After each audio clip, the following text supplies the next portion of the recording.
Good morning, class 5. How are you all? Hope you all are fit and fine. So, students, today I am here with a new and last chapter of your EVS book. This is chapter 14, pollution. Okay. So, in this chapter, we are going to learn about the environment, about the pollution, the type of pollution, that means air pollution, water pollution, and noise pollution. And after that, we will learn about what are the effects of that pollution, okay, and how we can control the pollution. So let's start.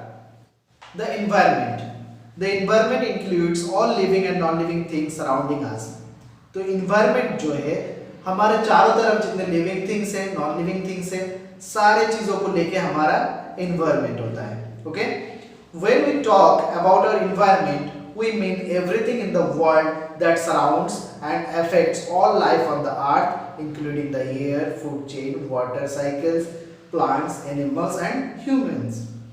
So, जब भी हम लोग environment के बारे में बात करते हैं, इसका मतलब इस वर्ल्ड में, वर्ल्ड के चारों तरफ में जो चीजें हैं, जो एक दूसरे को अफेक्ट करता हो, ओके, जैसे कि जो लाइफ है सर्वाइव कर रहा है अर्थ पे, उस पे इफेक्ट करता हो, including air, food chain, water cycle, plants, animals and humans, हर चीज लेके होता है हमारा environment. Okay, people and the environment affect each other. इंसान और इन्वायरमेंट एक दूसरे को अफेक्ट करता है. A change in the environmental conditions affect us in the form of sweating, shivering, a headache, a runny nose, etc. तो इन्वायरमेंटल कंडीशन अगर चेंज हो जाए तो हमें पसीने आ सकता है, हमें ठंड लग सकता है, हमारा सिर में दर्द हो सकता है, हमारा नाक से पानी बह सकता है. Okay, similarly our activities also affect the environment. बिल्कुल इसी तरह हम जो एक्टिविटी करते हैं वो भी इन्वायरमेंट को अफेक्ट करता है. When we eat something, throw waste, make a noise, burst crackers, drive vehicles, etc. the environment gets affected. Sorry. जब भी हम लोग कुछ खाते हैं, कुछ वेस्ट फेंकते हैं, कोई तेज साउंड करते हैं, कोई पटाखा फोड़ते हैं, कोई कार चला लेते हैं, ये सारी चीज इन्वायरमेंट को अफेक्ट करता है. ओके, तो now the topic is pollution. What is pollution? Pollution is an unwanted change in the environment which can cause harm to people and other living things.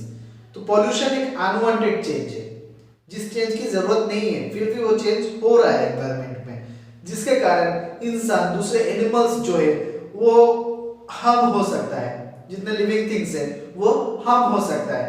इसको हम लोग pollution कहते हैं. Okay, pollution is in fact caused by us when we add harmful substances to the environment. तो pollution जो है वो हमारे कारण फैलता है, इंसान के एक्टिविटी के कारण फैलता है. ओके, जो अनवांटेड हार्मफुल चीजें हम लोग ऐड करते हैं environment में, उसके कारण pollution फैलता है. These harmful substances are called pollutants. तो ये जो harmful substances है इसको pollutants कहा जाता है. The main pollutants in the environment are waste materials and noise. तो जो main pollutants है, जो mainly pollution फैलाता है environment में, वो है waste material, जितने भी waste material हो वो, और उसके साथ साथ noise. Besides this, pollution is also caused by the careless use of chemicals, insecticides, petroleum, etc. तो एक तो pollutant substance, हार्मफुल सब्सटेंस जो है, वेस्ट मटेरियल और नॉइज, इसके लिए पोल्यूशन फैलता है. इसके साथ साथ हम लोग जो केयरलेसली यूज करते हैं केमिकल्स, इंसेक्टिसाइड, पेट्रोलियम, ये सब के कारण भी पोल्यूशन फैलता है. There are 4 types of pollution. Number 1 air pollution, water pollution, noise pollution and soil pollution. Okay, there are mainly 4 type of pollution. So now, air pollution. All of us know how important it is for us to breathe in fresh air. हम सब कोई जानते हैं कि fresh air जो है वो हमारे लिए कितना जरूरत है। हम सांस जो लेते हैं उसके लिए फ्रेश एयर चाहिए होता है। But the air is getting dirtier day by day, लेकिन ये जो एयर है ये हर रोज गंदा होते जा रहा है। The main reason for air pollution is the increase in the number of vehicles and factories. तो एयर पोल्यूशन का मेन रीजन क्या है? जो डे बाय डे व्हीकल्स जो है उसका इंक्रीज हो रहा है, नंबर ऑफ व्हीकल्स इंक्रीज हो रहा है, और फैक्ट्री जो है वो बढ़ते जा रहा है हर दिन। ओके, आपके गांव में आप देखोगे कि आप जब बहुत छोटे थे तो उस टाइम शायद 4 और 5 बाइक था आपके गांव में, आज ढूंढोगे तो 50 बाइक हो जाएगा आपके गांव में। तो इस तरह हर जगह पे जो व्हीकल से पहले जितना था उसके अकॉर्डिंग कई गुना बढ़ गया है। ओके, और फैक्ट्री भी बढ़ रहा है। Smoke released in the burning of fire and fuels is major cause of air pollution. तो कभी कोई चीज जलाया जाता है, फ्यूल जलाया जाता है, तो उसमें से जो धुआं निकलता है वही एयर को पोल्यूट करता है। The burning of wood, coal, petrol etcetera release smoke and fumes in the air. तो हम लोग अगर लकड़ी जलाते हैं, कोल जलाते हैं, पेट्रोल जलाते हैं, तो ये जो स्मोक रिलीज करता है, जो हार्मफुल सब्सटेंस रिलीज करता है, ये एयर के साथ मिलके एयर को पोल्यूट करता है। Okay, then acid rain. Acid rain कैसे होता है पता है? Air pollution also causes acid rain. ये जो एयर पोल्यूशन है इसी के कारण एसिड रेन होता है। When fuels are burned in factories some harmful gases are released. जब फैक्ट्री में फ्यूल जलाया जाता है या कार में फ्यूल जलाया जाता है तो कुछ हार्मफुल गैसेस रिलीज होता है। These gases get mixed with rain water when it falls through the air. तो ये जो गैसेस है ये रेन वाटर के साथ मिक्स हो जाता है। मिक्स कब होता है? जबकि बारिश हो रहा होता है उस time. In this way rain water becomes polluted too. तो इसी तरह रेन वाटर जो है ये भी पॉल्यूट हो रहा है। This is called acid rain. तो इस तरह की बारिश जो होता है उसको हम लोग एसिड रेन कहते हैं। Now controlling air pollution. इस एयर पोल्यूशन को हम लोग कंट्रोल कैसे करें? Vehicles should be made pollution free. जो व्हीकल होगा वो पोल्यूशन फ्री होना जरूरी है। For this vehicles should be regularly checked. अब पोल्यूशन फ्री व्हीकल्स कैसे बनाएंगे ये क्वेश्चन आ सकता है। तो व्हीकल्स जो है वो रेगुलरली चेक होना जरूरी है। Now there are some devices which can filter the polluting agents in the smoke of vehicles. तो कुछ डिवाइसेस अभी बना हुआ है जो कि पोल्यूटिंग एजेंट जो है जिसके कारण एयर पोल्यूशन होता है उस चीज को वो अलग कर सकता है। Okay, such device should be used मोर। तो इस तरह के डिवाइस जो है वो ज्यादा से ज्यादा यूज करना चाहिए। For going to nearby areas engine driven vehicles such as cars, scooters, motorcycles should be avoided. यहाँ पे ईयर्स लिखा हुआ है, it should be cars. Okay, C होगा। तो जो शॉर्ट डिस्टेंस में जाना है, ओके, शॉर्ट डिस्टेंस जाने के लिए आपको इंजन वाला गाड़ी नहीं चलाना है। जैसे आप बाइक, स्कूटर, कार ये सब लेके जाना नहीं है अगर थोड़ा ही दूर पे आपको जाना है तो। फॉर दिस बाइसाइकिल और वॉकिंग शुड बी प्रेफर्ड। तो शॉर्ट डिस्टेंस अगर आपको जाना है तो आप पैदल भी जा सकते हैं या फिर साइकिल से भी जा सकते हैं। Instead of using private vehicles, public vehicles such as buses and train should be used. तो थोड़ा सा दूर पे भी आप जा रहे हो तो अपना खुद का कार ना लेके आप बस से भी जा सकते हो, आप ट्रेन से भी जा सकते हो। तो जो पब्लिक ट्रांसपोर्ट है उसका यूज करना जरूरी है। Factories should be located away for cities. तो फैक्ट्री जो बनाया जा रहा है, फैक्ट्री सिटी से काफी दूर में बनाना जरूरी है। सिटी में रहेगा तो पॉल्यूशन फैलाएगा। Okay, then one of the major causes of air pollution is the smoke coming out of power plants running on coal or petrol. So wind energy should be used more. तो बहुत सारा pollution फैलाता है जो धुआं निकलता है कहाँ से? पावर प्लांट से। यानी कि इलेक्ट्रिसिटी बनाने के लिए जो पावर प्लांट है उसमें से काफी ज्यादा धुआं निकलता है और एयर को पोल्यूट करता है। तो इस केस में हम लोग विंड एनर्जी का ज्यादा यूज कर सकते हैं। विंड मिल बना के उससे हम लोग इलेक्ट्रिसिटी जनरेट कर सकते हैं। Next, one of the easiest and most effective measures to control air pollution is afforestation. तो सबसे आसान तरीका जो है और सबसे इफेक्टिव भी है क्या एयर पोल्यूशन को रोकने का, एफोरेस्टेशन, ज्यादा से ज्यादा प्लांट लगाना, प्लांटिंग करना। Okay, a large number of trees should be planted systematically in public places and parks। तो बहुत सारे प्लांट्स जितने लगाया जा सके सिस्टमेटिकली हमें लगाने हैं, पब्लिक प्लेस में, पार्क में, जहां जहां लगाया जा सके।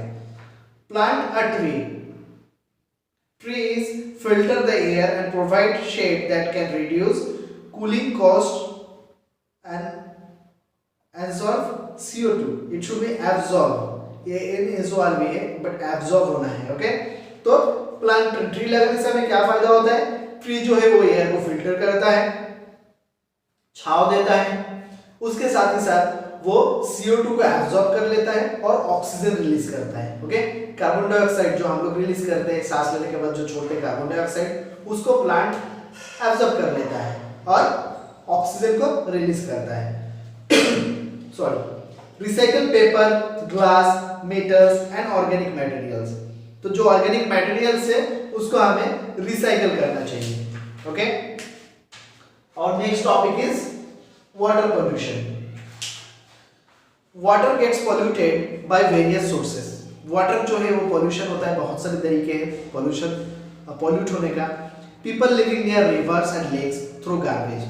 जो लोग घर के पास रिवर है जिनके, लेक है जिनके घर के पास, वो गार्बेज फेंकते हैं। ओके, तो रिवर में, लेक में फ्लावर्स फेंकते हैं etcetera in them. Many people also wash clothes, vehicles and animals in water bodies and pollute them.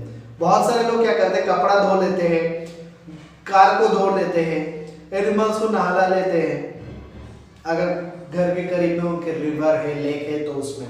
तो इस तरह से भी पानी जो है गंदा होता है। The liquid waste from our homes also mix with river water after passing through drains, sewers etcetera.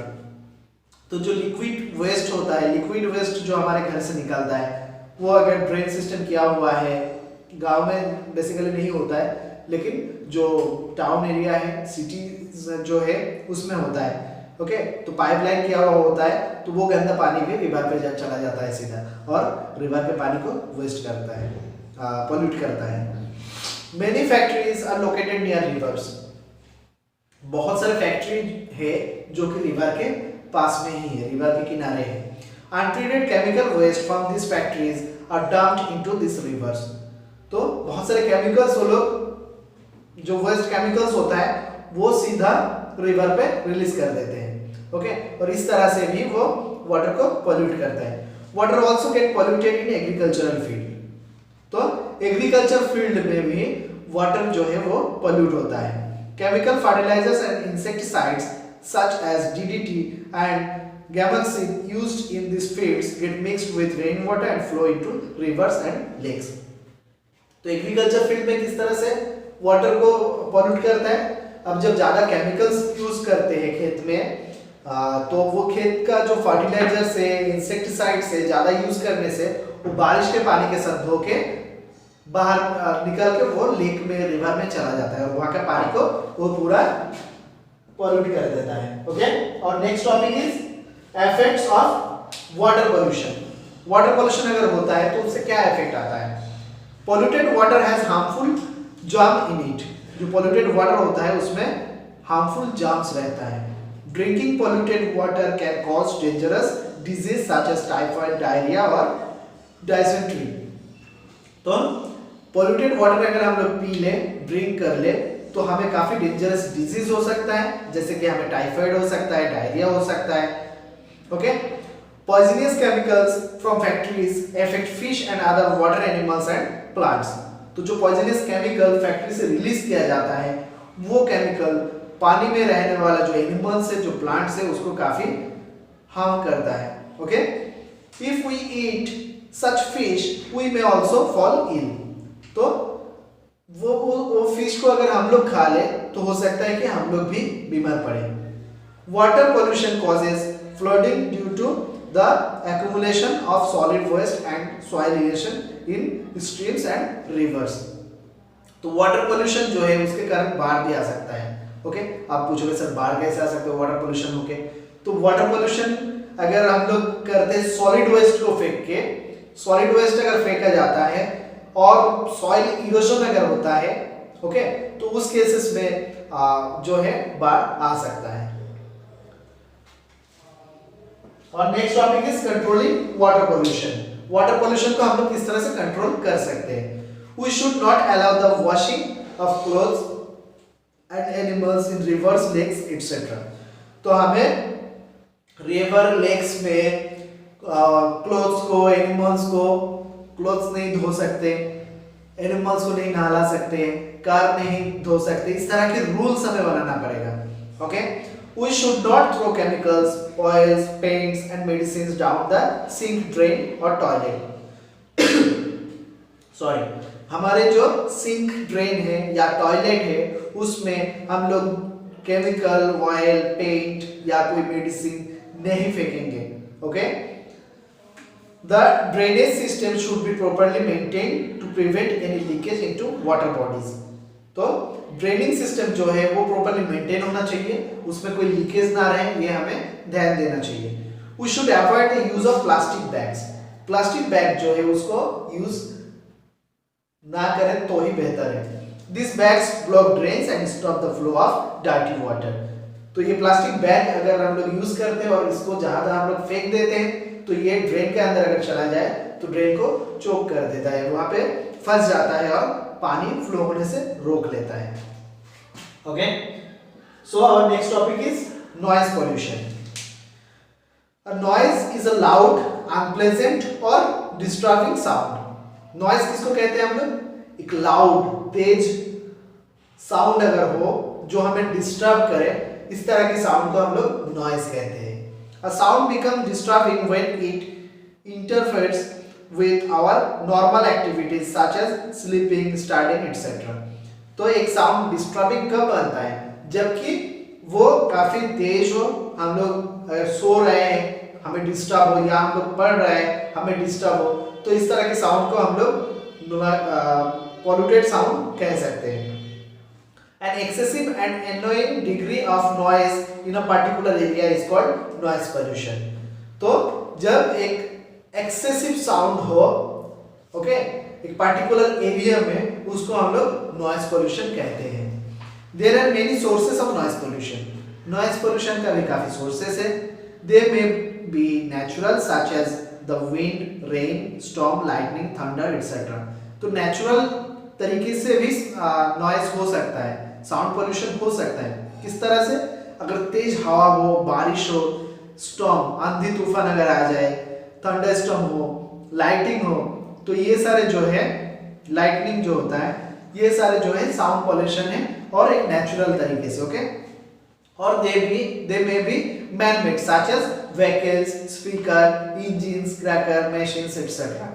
और मैन मेड भी होता है कुछ नॉइज पोल्यूशन। किस तरह से होता है? जैसे कि व्हीकल्स देखोगे हॉर्न बजाते रहते हैं, फिर स्पीकर्स, लाउड स्पीकर्स बजाते हैं, फिर इंजन का जो साउंड होता है, क्रैकर जो फोड़ते हैं हम लोग उसका साउंड, बहुत सारे मशीन्स जो है वो चलते वक्त बहुत साउंड करता है, तो ये सारे नॉइज पोल्यूशन के कारण बनता है।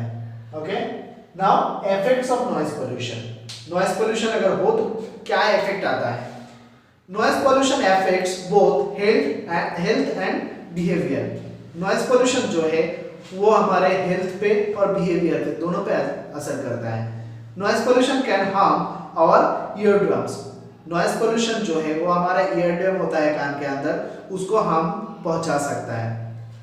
It may cause ear ringing, ear pain and even hearing loss. तो ये जो नॉइज पोल्यूशन है ये हमारे कान में हमेशा एक रिंगिंग साउंड सुनाई दे रहा है, इस तरह हो सकता है, कान में दर्द हो सकता है, या हमेशा के लिए कान में कुछ सुनाई ही ना दे, इस तरह के प्रॉब्लम्स को क्रिएट कर सकता है। It also causes high stress level, sleep disturbance. Okay, तो ये नॉइज पोल्यूशन जो है ये हमें काफी डिस्टर्ब भी कर सकता है, हमेशा आप स्ट्रेस रहोगे, ओके, या स्लीप, आपको नींद नहीं आएगा, स्लीप डिस्टर्बेंस। ओके, ये सारे प्रॉब्लम आपको हो सकता है। So now how can we controlling noise pollution? Noise pollution को किस तरह से हम लोग कंट्रोल कर सकते हैं? Prescribing noise limits for vehicular traffic, noise limits जो है इस पे ज़्यादा ध्यान देना चाहिए, बेसिकली ट्रैफिक पे। ओके, जहाँ पे हॉर्न वगैरह बजाते हैं ये सारी चीज़ पे ध्यान देना चाहिए। Ban on Hawking uses of horns in certain areas, कुछ पर्टिकुलर एरिया में हॉर्न बजाना बंद कर देना चाहिए, जैसे स्कूल के सामने हॉर्न बजाना नहीं चाहिए। आप लोगों को जब क्लासेस चलता है तो उस टाइम काफ़ी डिस्टर्बेंस होता है।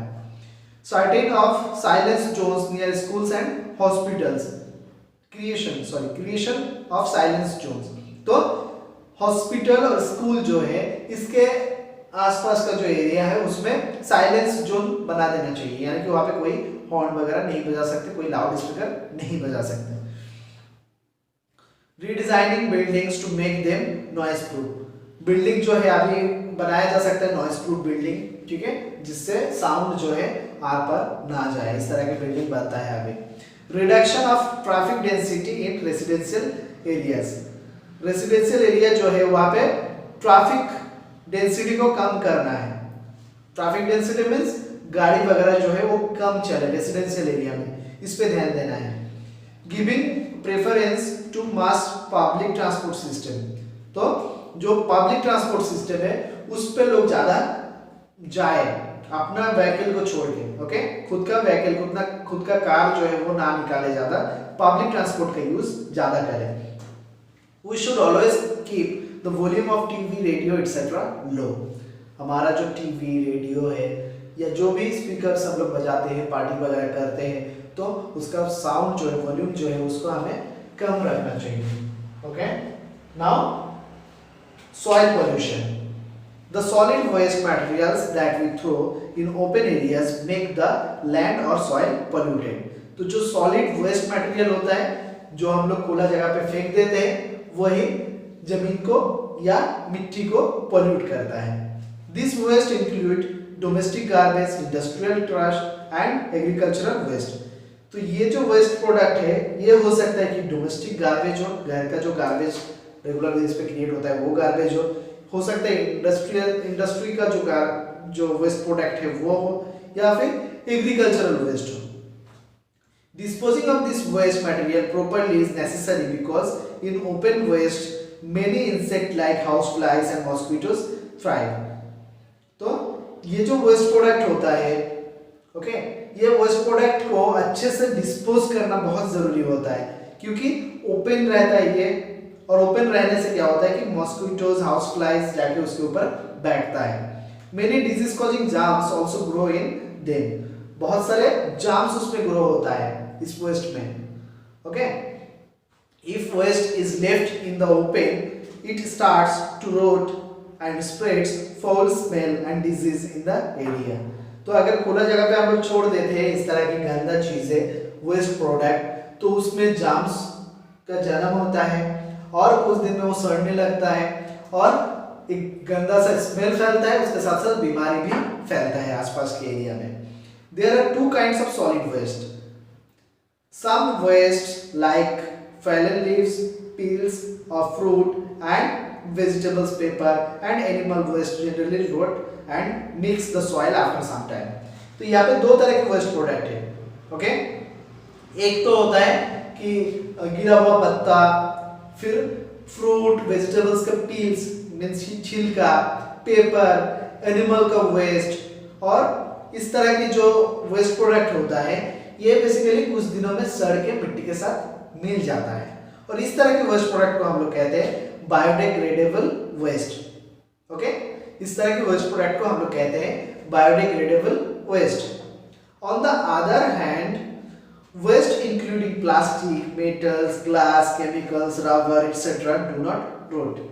तो दूसरे तरफ अगर देखा जाए तो कुछ सॉलिड वेस्ट होता है, जैसे कि हो सकता है वो प्लास्टिक हो, मेटल हो, शीशा यानी कि ग्लास हो, कुछ केमिकल्स हो, रबर हो, इस तरह की जो वेस्ट प्रोडक्ट है वो सड़ता नहीं है।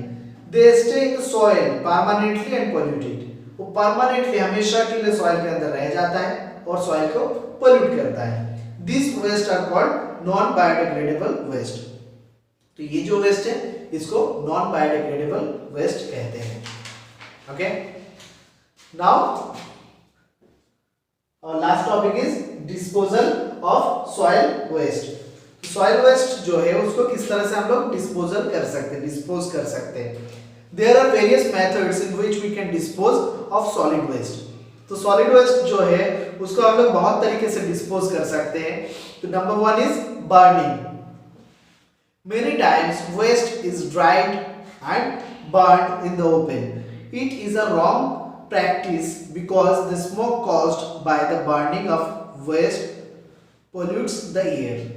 तो बर्निंग एक प्रोसेस है जिसमें हमेशा मतलब कभी कभार क्या किया जाता है कि ये जो वेस्ट प्रोडक्ट होता है इसको सुखा लिया जाता है खुला में छोड़ के, और सूखने के बाद इसको इकट्ठा करके आग लगा दिया जाता है ताकि वो जल जाए। लेकिन ये प्रोसेस पूरा ही गलत है।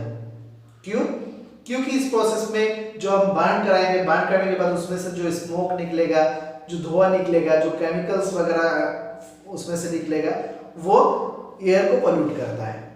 तो सॉइल पोल्यूशन को रोकने के लिए आप एयर पोल्यूशन थोड़ी ना करोगे। ये प्रोसेस जो है बिल्कुल गलत है। Number 2, composting. कंपोस्टिंग जो है क्या होता है? It is the best method of disposing of biodegradable waste. Biodegradable waste जो होता है इसको डिस्पोज करने का ये सबसे अच्छा तरीका है।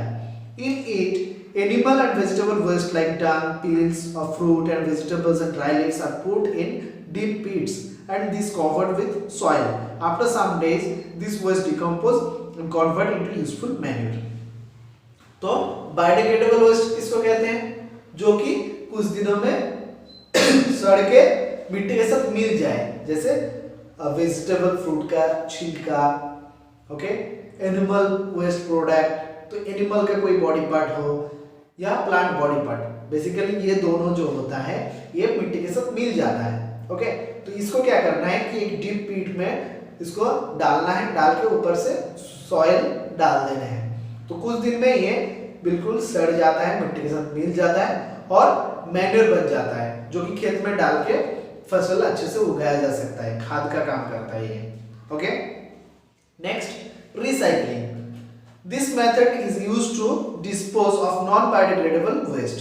तो नॉन बायोडिग्रेडेबल जो वेस्ट है उसको डिस्पोज करने का ये एक तरीका है रिसाइकलिंग करना। This waste are sent to recycling units.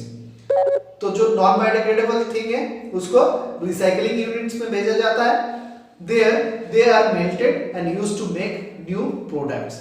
तो वहां पे इसको पिघलाया जाता है और नया प्रोडक्ट इसमें से बनाया जाता है।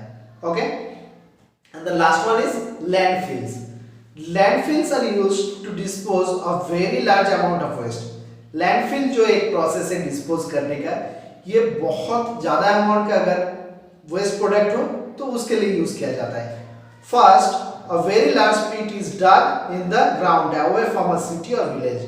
तो पहले तो एक बहुत बड़ा सा गड्ढा बनाया जाता है गांव या शहर से काफी दूर में। Okay, then waste from different areas of the city or village are collected and dumped in this pit. उसके बाद दूर दूर से, गांव से, शहर से सारे वेस्ट प्रोडक्ट को कलेक्ट करके लाया जाता है और इस गड्ढे में डाल दिया जाता है। Finally, a thick layer of soil is spread over it and pressed so that all the waste is buried under it.